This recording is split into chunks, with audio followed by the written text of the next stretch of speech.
Welcome to The Spirit of Business, episode number 98, The Drama of Money, with Matt Murphy and Sarah McCrum. Hi, Sarah. Hi, Matt. Today I want to talk about this concept of that sort of popped up a number of times to me, and I heard the words come out of my mouth and speaking about the word saying the drama of money. And it sort of started to sort of be a bit of a thing for me. And I noticed that I started to repeat it a couple of times with certain situations. And some of those situations that I've seen that arises where that money can sometimes, or the lack thereof, can create the drama and a lot of conversation and a lot of noise that goes on. And I couldn't help think about when I said that about obviously a lot of the work that you and I do in this particular space around money and energy. And, so for example, I have one client that's trying to raise some capital at the moment. And so therefore there's lots and lots of conversations, as you can understand, about, trying to make sure that they secure investments and try to find investors and those sorts of things. But there's a flow-on effect to the rest of the business and the relationships that are around the business, because without that money, it means things can't happen, and it creates more conversations, but it also creates this angst, and then people start to not fight, but there's a little bit of tension. There's a little bit of like that drama. There's drama that's going on in the organizations because of centered around or fueled by the lack of the money, for example. And so I see that sort of happening more and more, and in other businesses that I've had conversations about around where they're trying to do better sales and marketing to create more revenue, because the revenue will then, obviously, help the progression of the business. But the lack thereof, or all the emotion that goes along with this, when things aren't happening, or the plans that you put in place aren't occurring, and then it just creates this tension and it creates this drama. And that's why I started talking about the drama of money. And so I just wanted to talk about, that and get your insights as to some of the conversations you might have had with clients or business owners around, this concept of money and drama, or way, maybe you see it a different way. It's interesting. I was just before we got on this call, I was looking at an email that was talking about a potential, probably, let me think about this. Yeah, $250,000 to $500,000 legal bill. It was a quote, actually, or a kind of, an early stage quote. And I could well imagine how that could create a drama. Just thinking about it, which was an interesting experience, because it relates to my business. So, I totally get it about the drama of money. And as you were talking about it, what I was thinking of, because I can get into that, but I know that actually the drama is the problem. It's not the lack of money that's the problem. It's the drama that's the problem. I see time and time again, and I see this with people, two really interesting things. One is that very often when we want something that, is going to cost money, we say, well, I'll get it when this happens, when I have the money, or when something else has happened. And the other thing that is kind of like the other side of that coin is that people often say, I really want this, and it's something that they've already got. I don't know if you notice that. Like, it's the strangest thing that people say. I'm trying to think of a good example because it's so common. They talk about something that it feels like they really need. It can be in their business or in their life, but when you actually look at it, they've already got it. It's already happening. It might be they want a bit more of it, but they will say, I want this, as if they haven't got it. And actually, they've already got a lot of it, or some of it. And so what they really want is more, or a slightly different direction, or a variation on it. And both of these things create a drama around money. It's interesting you talk about that sort of progression, or that, they've already got what they actually are looking to achieve.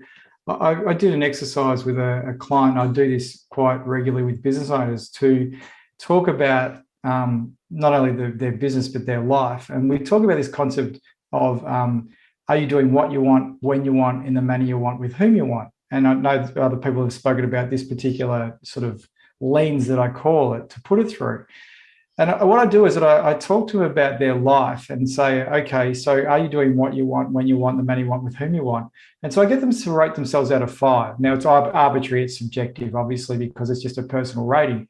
But so 5's effectively saying that, you're so happy with, working with whom you want or what you're doing, all that sort of stuff, that you couldn't get much better than it. Like it is, you're very satisfied with it. And a rating of 1 means that you're nowhere near it. You're very, so far away from that whole concept. And so the progression there is why I get them to do that is exactly what you're talking about, is that people might say, oh, everything, there'll be drama associated with each one of those particular categories. That if I didn't actually get them to rate them, I'd think that everything was a 1, or there'll be certain things that they would rate as a 1. And when you actually get them to sit and do that exercise, typically most people are, typically around 2, 3, or 4. Okay. Very rare there's a 1 and very rare there's a 5. And so I look at it and say, okay, and then people want to do halves, as everybody wants to have their own rating system associated with it, which always just makes me smile. And I go, yeah, you can do halves if you want to do halves. Anyway, so anything, when you get to 3 out of 5, I think, well, just like what you just said then, they've got elements of it, or they're largely happy with what's going on. It's just that they want more of it. And really, we know most people won't really rate themselves as a 5 because you can always get improvement or always get better at certain things. So really, I just focus on shifting between a 3 and a 4, for example, in terms of that as a lens. So every decision we start to make about the business has to go through these bigger lenses, really. It's about saying, well, will this serve a purpose to you to get you closer to, doing what you want, when you want, money you want, with whom you want. And then also we check in with, as we've discussed before in this podcast, the 6 reasons why people are motivated to stay in business. Because, and some of those are creativity and legacy and, financial security, independence and work-life balance and those sorts of things.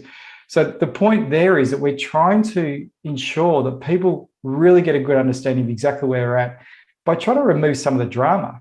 Now, when I think about it, that's probably what I'm doing, is removing some of the drama, because what you're saying is that people sort of already got largely a lot of the stuff that they're looking for. It's just probably not exactly where they want to be, but they're still on the road to do so, unless there is something really fundamentally wrong. So is that am I on the right track with what you're talking about there? Yeah, yes. And the drama comes usually, I don't think usually that the drama is necessarily about money at all. The drama is that a person is not feeling that great for some reason. And then they look for a reason why they're not feeling that great, because that's what we do. I woke up, I'm not feeling that great. What can I blame?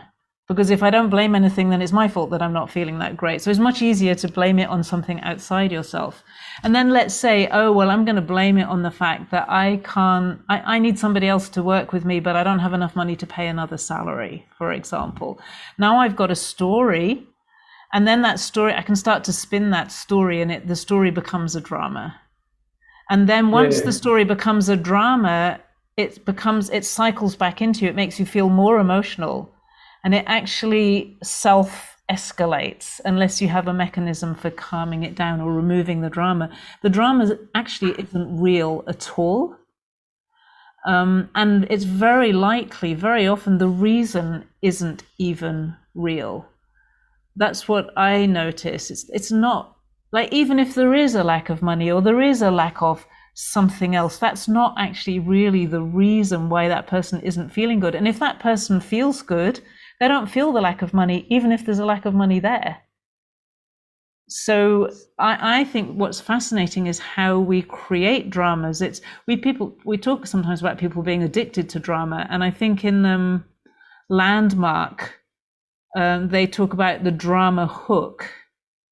And I can see it in myself sometimes, nothing like it used to be, and I watch it a lot with people, how we can just get hooked into a story and we tell it over and over again and it becomes a drama. That drama then feeds the emotional, the sense of being emotional, and then those emotions feed back out into that story again and escalate the drama, so it circulates around and around, and you need a circuit breaker for that. I can really feel that because, over the years, running businesses as I've done and also, advise many business owners, is that you can see when the drama attaches to something and then it escalates it. Okay, and you can quite easily see that logically and rationally. Okay, it doesn't have to be the case. You can just look at it clinically or look at it without any emotion at a particular situation and then see it as a problem and solve it. But time and time again, we get caught up in the drama. And look, I know this very well because over the years I've been caught up in my own business dramas and people dramas and other business dramas from that point of view. But one thing I have learned, and one thing I've tried to practice more and more over the years is that drama just doesn't serve me. The emotion doesn't serve me. So what I've tended to do is every time I've got to the stage where I can see that I'm attaching drama or emotion to something, I try and let that go as fast as I possibly can, because I know that it doesn't actually serve it very well, serve whatever I'm doing very well. It actually just creates you into this heightened scenario. And I can see a lot of it usually does stem around the concept of money. The money might, because you're worried about paying bills, paying wages, potential legal battles, all that sort of stuff, which does still have a core concern around money, because what that is the money, the fear of losing that money. And I think that we've discussed fears before around, money, and that's probably maybe fueling the heart of the drama. So if we can catch it early, I'm finding personally that that's helping in a lot of situations.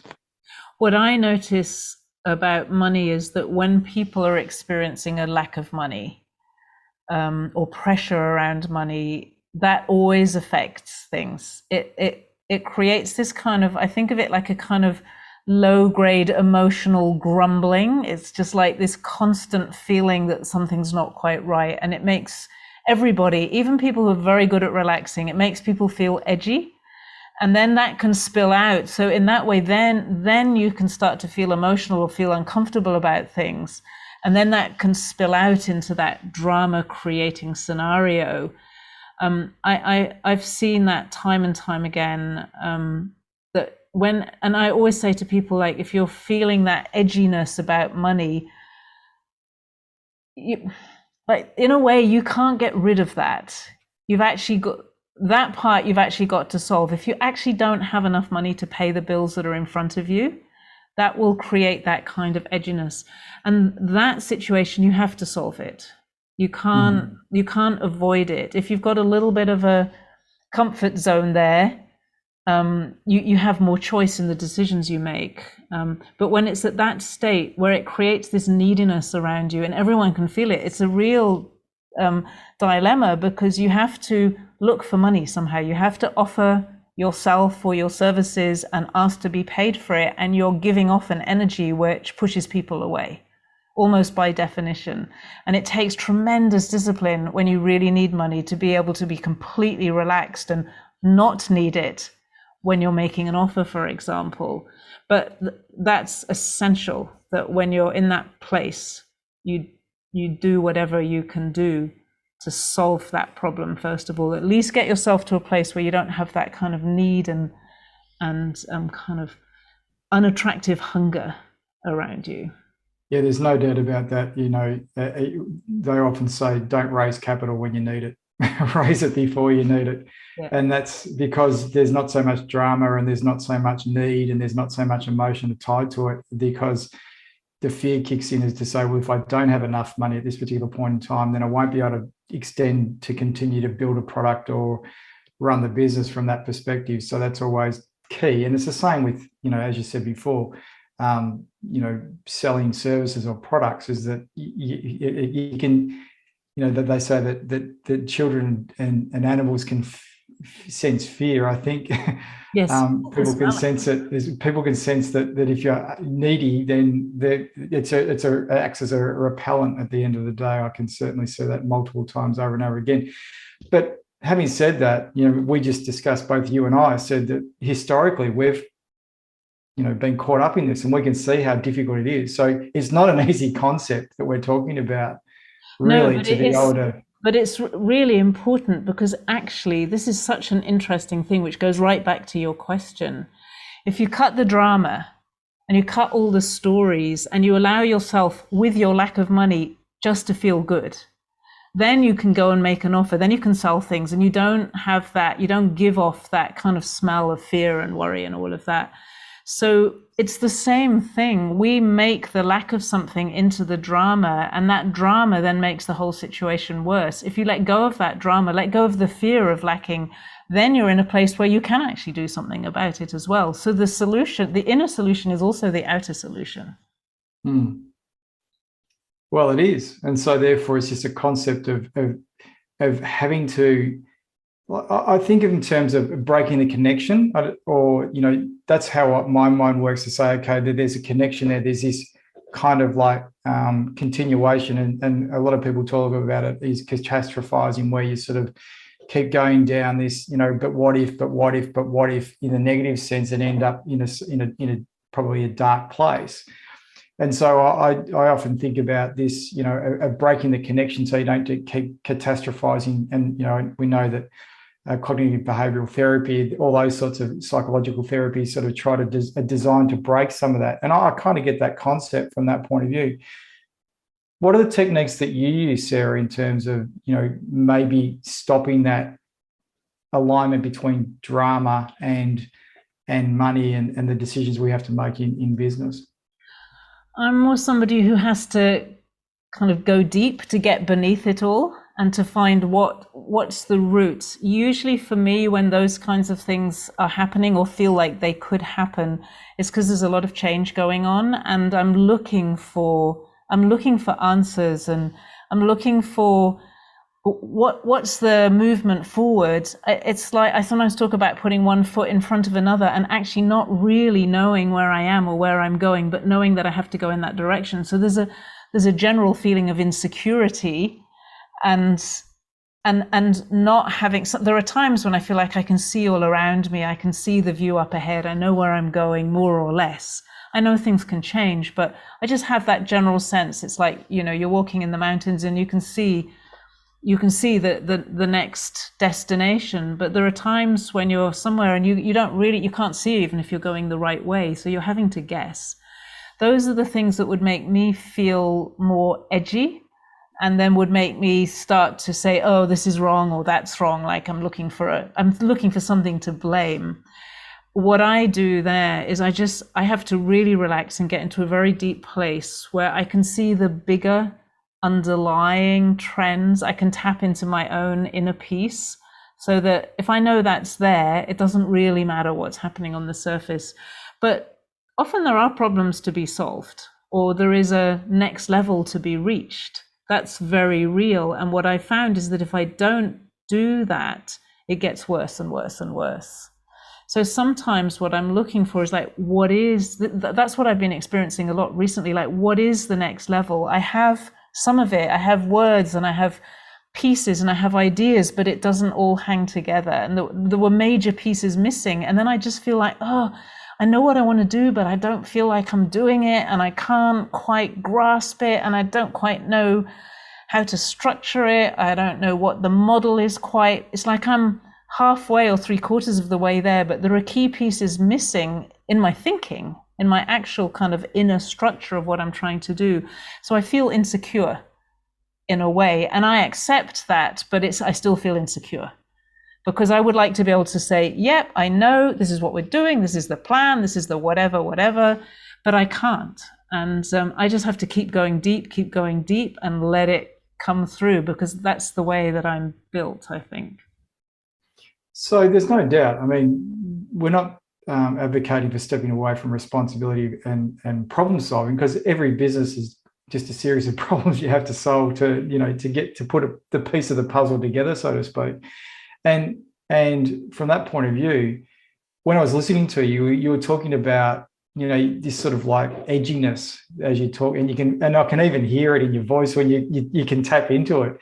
And from that point of view, it's almost like you get to that place of almost going to the drama, and then it's stopped, if that kind of makes sense, because you know that you got to feel uncomfortable. You've got to recognize that there's an issue, because that creates the motivation and the drive to solve it. If you weren't edgy about it, you wonder whether you'd actually even bother with it. So there must be something. So there has to be, the positive angle of the edginess is that you feel uncomfortable enough that you're not happy with whatever the situation is, or you want to improve it. So that edginess is required for you to actually have the motivation and drive to go and do something about it. So it almost should be celebrated because you go, oh, great. I actually feel uncomfortable because that means I'm going to actually do something as opposed to not. I know we don't assign that particular value with that or that particular feeling or emotion with it, but it's kind of where it needs to be. I do remind myself of that all the time because I see it so much in other people. I know that that's what's going on. It doesn't take away the edginess, but it enables me to just know that it's okay to be edgy. That's really important for me to let myself be there and not be trying to get out of it. Because sometimes what I would love is to have a bit less tolerance for it. I feel like I'm very good at handling edginess. I can keep going with a lot of it. And if I could feel like this is too much a bit earlier, I'd probably shift a bit more quickly. When I was born, my mum always says I just took an awful long time. I spent very, very, very, very long time. And then I came out really quickly at the end. And I always feel like I'm like that when change is happening. It's like all this kind of, it's not really agonizing, but it's just endlessly drawn out, this kind of squeeze. And then when it comes through, it's so fast. I think, well, what was all that fuss about? It was like, that was so easy and so obvious. And often what I see is I had most of it right from the very beginning. Like when I get an idea, it's all there, but I'm not feeling it yet. It's like the energy isn't there. It's the beginning of it. And I have, my language is that it's like I have to inhabit the whole thing. It can't just be an idea. I actually have to be able to feel it inside me. And that's because that's the way that I process things. I think that's what all the edginess is. It's actually letting go of all the old stuff that doesn't fit with the new idea. So there's something what you just said then around, the experience is that you get through it and you go, what was all the fuss or the drama about in relation to that particular scenario? And I look at that and say, well, if that's the case, if we continually draw upon experiences and say, well, we've been there before. So that should give us comfort that we know how to actually get through these particular things and then come out the other side. But yet, time and time again, the point is you haven't. The point is you haven't been here before. It's always that you're going somewhere you've never been before. Right. So yes, I've been edgy before. I've been through change before. We've all been through change lots of times. But I think what causes it is the fact that I have no idea what it is this time around. I know what it was last time and the time before, and I know that I'll manage it and I'll be okay. But I actually I don't know what it's going to look and feel like the other side, because it's new territory. Always. That's evolution for me. A question for you, because you speak to a lot more people than I do that aren't necessarily business owners. I predominantly speak to business owners in what I do on a ongoing basis. Do you find that business owners have more of these things that they have to think about, more problem solving, more drama to deal with? Or is it just day-to-day life for most people that they have to make these particular decisions and have this drama that goes along with it? I don't think drama has anything to do with the circumstances of your life. I think it has everything to do with the way that you process things. So if you like drama or feed on drama, or drama is a way to distract you from your own pain or whatever it is that's not really feeling great in your life, you can be a mum looking after kids and there is endless drama that can be created there. You can create drama around health really easily, and people do that all the time. If you're in business, it's easy to create drama around money or around your team or around your investors or around your clients. Like, you've got lots of opportunities. So I think it's more in the nature of the person. The thing that business does, well, I'm going to say this and then I'm going to say something else to qualify it. I was going to say the thing that business does is it gives you a very kind of strong personal development system, if you like. You get such fast feedback with everything in business that you can adjust yourself very well. But if I look at the level of drama that is in most businesses, it doesn't really matter how experienced people are. I think that a lot of people just get better and better at doing drama as well. And they continue to have drama in their life. You get middle-aged people, you get people in their 50s and 60s with 20, 30 years of experience living grand business dramas. So it's quite amazing, isn't it? That we look at that and say, what have we learned and what have we evolved over the years in terms of this particular issue? well, you see that. I know you see family businesses breaking up. You see court cases and things like that with people who've been in business for years. And you think, well, really, haven't they learned more about relationships than that? Or, is that really what all of this is going to come to? You put 20 years work and then you're going to fight with your brother and sister around this business. It's like, why? Yeah. You just said something there that really just connected some stuff to me with me, because is it the drama more around relationship? So therefore, is the emotion attached around relationship more than it is about, and even the relationship with money? So therefore, as we discussed before, and that's a big part of your work in your book, is around the relationship with money. So is it really drama gets fueled by the emotion that gets caught up in relationship? I think it's always relational, because if you would just experience drama, but you couldn't observe yourself, you'd just be in an experience and you wouldn't have any reference point to make it into a drama. It would just be, you'd be in pain or you'd be lacking money. But we have this extraordinary capacity as human beings to look at ourselves and make stories about ourselves and interpret what's happening. And that's where the drama comes in. So whether it's your relationship to yourself, your relationship to money, it's like how you relate with money. It's not the money itself. You know that, I know that. Like the money can change just by doing things. But the relationship we have with it sometimes stops us from doing the right things. It's like, oh, I'm afraid of money, or if I have more money, somebody will think badly of me. We have all kinds of relational issues with money. And then the relationships we have with everyone, or if you're having a problem with your wife or your husband or your partner, and you don't want to admit that, then you can turn that into a drama around money, because it helps you to escape from the pain that you're experiencing in your personal life. So there's decoys. There's ways of actually moving it away, so you're not focused on the core issue at heart. And you also spoke about earlier in the conversation around blame, and so there's that element that comes into it as well, blaming something else from happening, that why these things didn't occur. And I see that in business a lot in terms of this sort of assigning blame or not taking responsibility, and that frustrates me significantly in not only in business but in the world. Yes. I think there's a wonderful book called, I can't remember its name. But anyway, the principle, it talks about responsibility, and it talks about that responsibility isn't something that's 100% that gets divided up between people. So let's say you're 50% responsible and I'm 50% responsible, but that each person in everything is 100% responsible.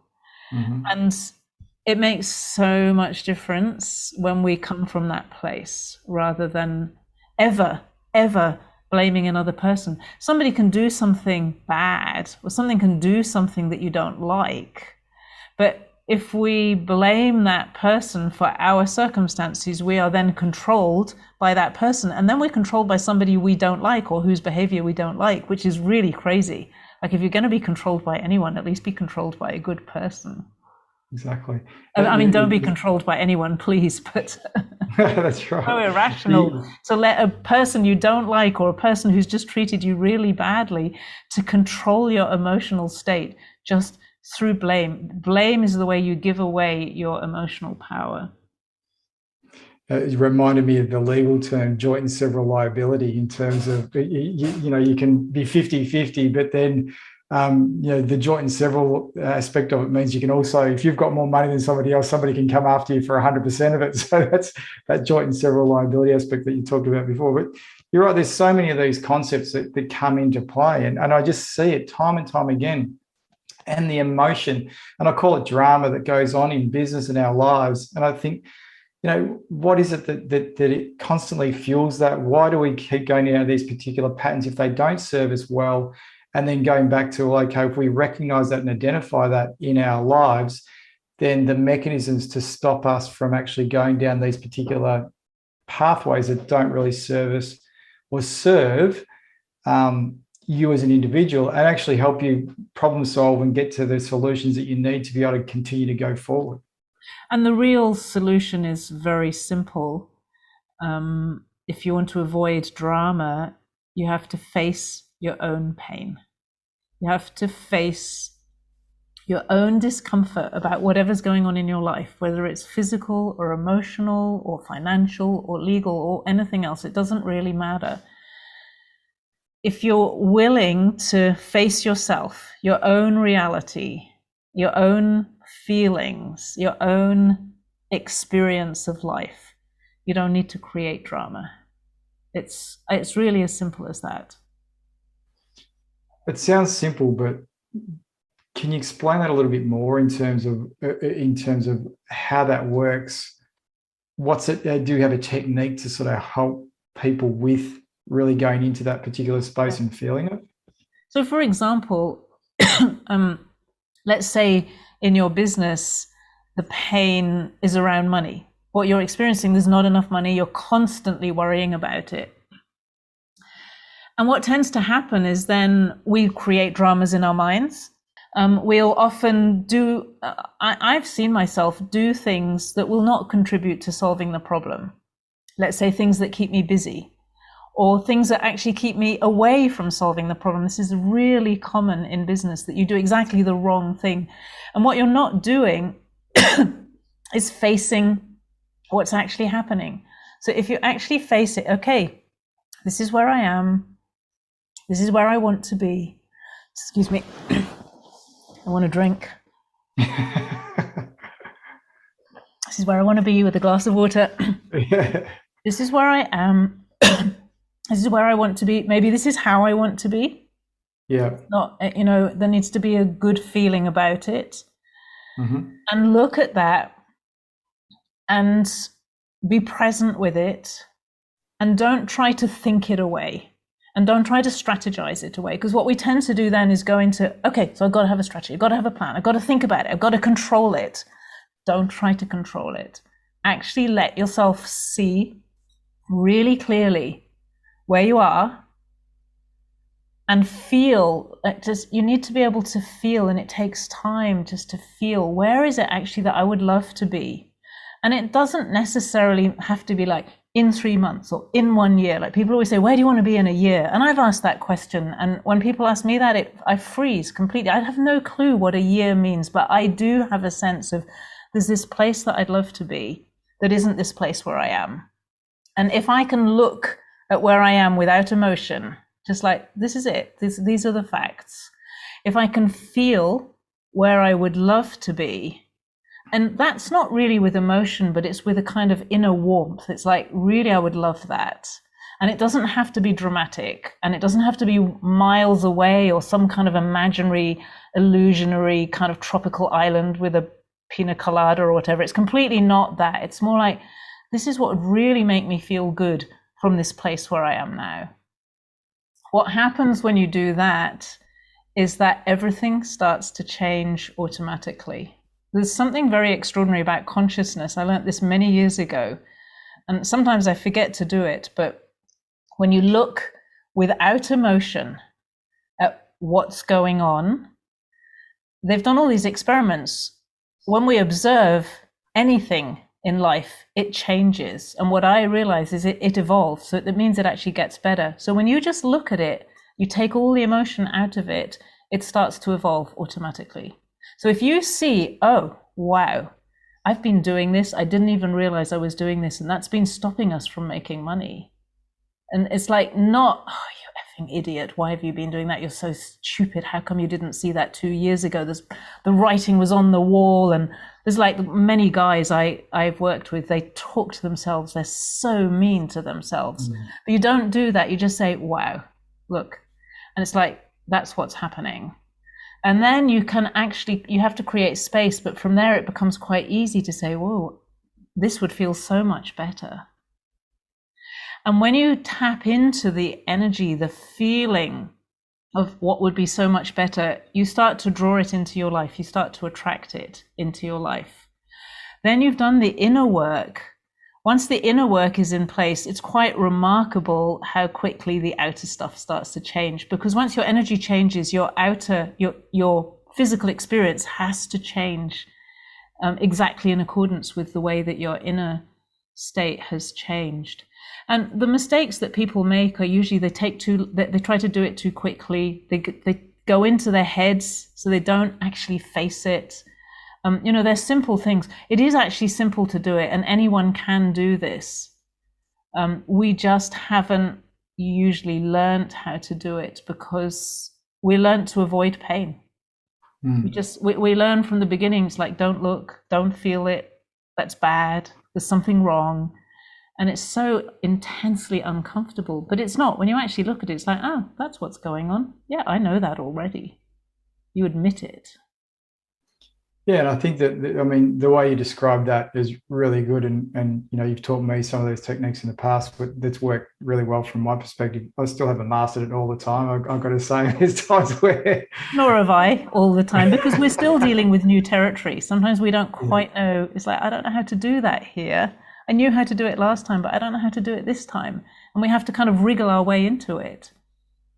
But the thing that one of the words that came up for me is no editorial comment, no judgment when it comes to it, and just looking at it, at the facts of the situation with a very sort of objective, non-emotional lens to say, well, this is exactly where I'm at the moment. Own that, feel the pain sort of type thing, and then say, but what would I really want from this? And then I can feel that direction and that sort of inner warmth, as you say. And kind of, we've spoken about visual manifestation before too. So there's, by you sort of saying, hey, this is what I'd like it to be, you've always discussed how that can then lead you onto, that pathway, that overarching pathway. And I've experienced that and seen that myself multiple times with me and other people too. And you actually create it from that place. That's the thing. It's from that. That was a beautiful description. The no editorial, absolutely zero editorial, zero commentary, just observation. That is kind of like the breeding ground of this, what you would love. They're like brother and sister. They're connected with each other. When you see what you haven't got, you know exactly what you want. And so there's a relationship between it, and that is just how we draw things. And the interesting thing is, it's often tempting to spend a lot of time saying, okay, why are we where we are? That is a question that keeps you where you are. The more you ask, it's not that it's never relevant. Sometimes, we just do stupid things, but we tend to just notice those and say, oh, I've been doing this, but what I would like is that. But the more people drill into it, it's like if you drill into why am I in pain, you keep your pain. It's a really interesting... I get that, but I still think about that in logical terms, okay? So my logic would suggest that you need to learn from your experiences to then help you then move forward too, so you don't make the same mistake over and over again. So there still has to be an element where you still have to check in to say, well, I'm here because of X, and therefore I need to stop doing X to get to Y potentially. Yeah, it sounds logical. It is logical, but it doesn't really work. That's not how it works. That's how it works. Well, it is. It's not that it's not how it works. It's the hard way. Yeah.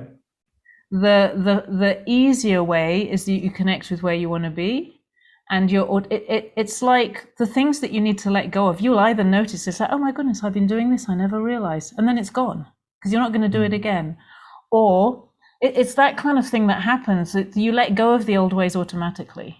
So some of them will just disappear because you don't need them anymore because you're moving somewhere else. And some of them you'll notice it's like, whoa, I don't want to do that again. And you might do it again because you're wired to do it, so to speak. But it's like, no, okay, oh, I did it again. Then you have to be really kind to yourself and say, oh, I did it again, but it doesn't matter because I'm going here. That's the fast way. The other ways are slower and they're harder work and they involve more repetition of what doesn't work. You'll get there anyway, but I reckon it takes about 10 times longer. Yeah, and I certainly have experienced that over the years, and we've discussed that too multiple times. Because working light and working in a more efficient, effective manner is so much more enjoyable than the hard work. I was addicted to hard work over the years, where I did it the hard way and learning the easy way now. And as you say, it does. You're right. If you say what you want and where you're heading towards, a lot of that stuff just drops out way automatically without you even having to address it. And I think that's the key element of the working light principle. Yeah, and what a wonderful way to let go of drama is you live actually the really beautiful drama of life, which is way more fun than the dramas we create for ourselves. And I think what's useful to recognize with this works. You can do this today for whatever it is today, or you can do it in relation to, your big thing that's going to take 5 years. The principle is the same for all of it. So it's really quite a remarkable, simple process that works. It just works because life works that way.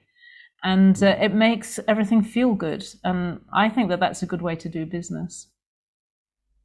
Well, I think that's been a good conversation. I feel a lot better about, I don't feel drama in a negative sense. I feel in more of, as you say, in a life sort of giving sense. So I think it's probably a good place to sort of end this conversation around drama, know where we're going and how we actually can stop some of those older patterns that we can get into to create a less dramatic life from that perspective. So is there anything else you wanted to add in terms of this topic at all, Sarah? No, I love the fact that we got from that kind of drama that people get so addicted to into really the beautiful drama that's unfolding through all of us that we get to experience. And it does include money problems and all the other things, but there's just a better way of dealing with it. It just works better, that's all. If it works better, why not do it? That's what I feel. I agree. Well, thank you again, Sarah. Lovely to chat. Thank you, Matt.